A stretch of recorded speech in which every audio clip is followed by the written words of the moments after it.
I think I'm done with breakup songs. I think I've had enough. They're just one person's biased take. We're all just dancing to propaganda. I was trying to think of some happy relationship songs, but they're also usually just from one person's perspective. There's some duets, but for the most part, it's just one person giving their biased take. I was in this hotel lobby and they were playing Frank Sinatra, and that guy was always happy. He's always singing about some happy fucking love shit. But you're only getting his side of the story. So he's just up there with his big band, and he's just like, look at me, can't you see I'm in love? But you never hear her with her friends being like, I feel suffocated, all right? I'm gonna break up with this guy, he knows the mafia. You know, you can't break up with a dude who's friends with the mafia. Should have been a his turn, her turn sort of thing. I would never have that confidence to sing about my love. With a big band,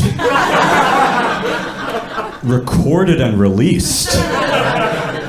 Without her there, I would want her perspective on it.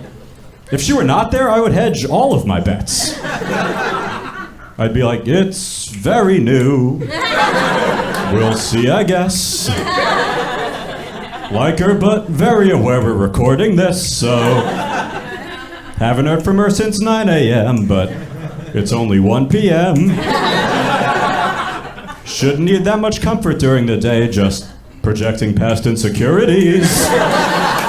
The horns would still be confident, you know?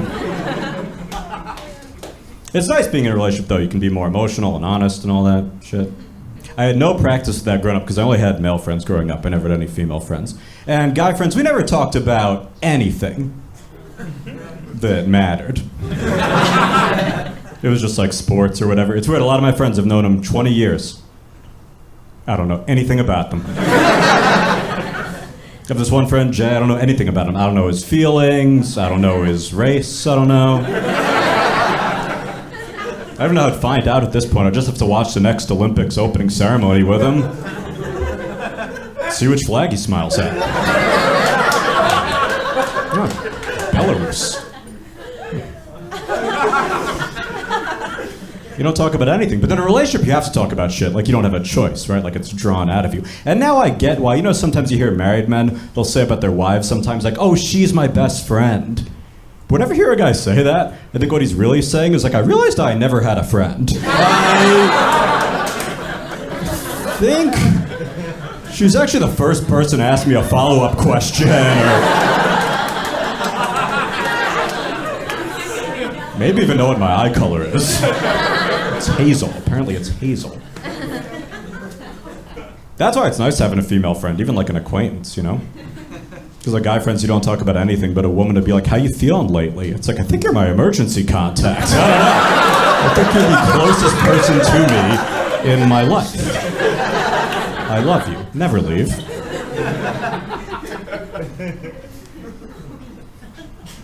Some people are always in relationships, though. They just go from one to the next with no break at all, you know? Serial monogamists. Are any of you guys that? But you know the type I'm talking about, where like they date somebody for years and they break up and 2 days later start dating somebody else. I have a lot of friends like that, serial monogamists. I don't judge it. The thing I always find funny with serial monogamists is how much they always glamorize the 2 days that they were single. You know what I mean? They'll be like, you know what, I just really needed that time to myself to grow, become independent, you know?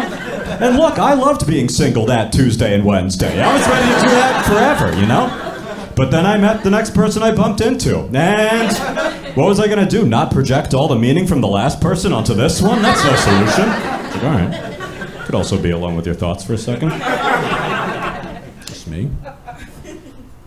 I was talking to one friend, we were talking about what types we're attracted to. And my friend, he was like, I'm more attracted to women who are like naturally pretty, like without wearing any makeup. That's a thing you often hear men say, and you say it as if they say it as if they're being like down to earth or humble, but if you think about it, that's really the highest standard you can have for any person.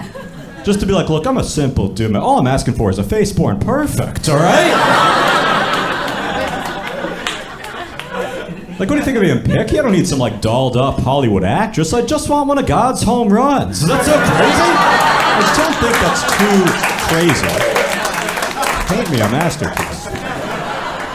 I've been getting emotional at weird times lately. I'm usually not an emotional person. I was setting up internet in my apartment. I started to tear up when I was answering the password security questions. Like, you know, if you forget your password, because they're all bringing back, like, strong nostalgia.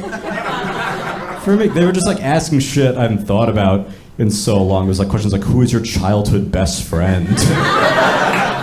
And I was like, Jesus, Brian Matthews. I haven't seen him in years. It was like questions like first pet. It was like name one safe space. Like, it got to the point of like, I don't even want internet anymore. I just wanted to like go home and hug my mom. Ask her what her maiden name was, because I am locked in. Do need Wi-Fi.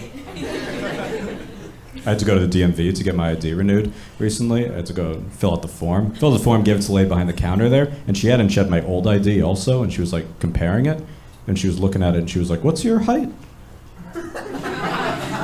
And I was like, "It's 5'8". And she's like, right, I'm just asking because your old ID said you were 5'9". So what happened?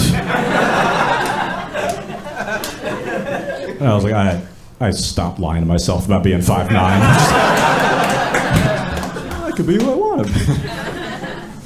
But it's weird. Then I realized you could just write whatever you want. Nobody fact checks it. You could just write a thing and they have to put it on there. You just make it up. Be who you want to be, you know? Have a real fake ID, you know?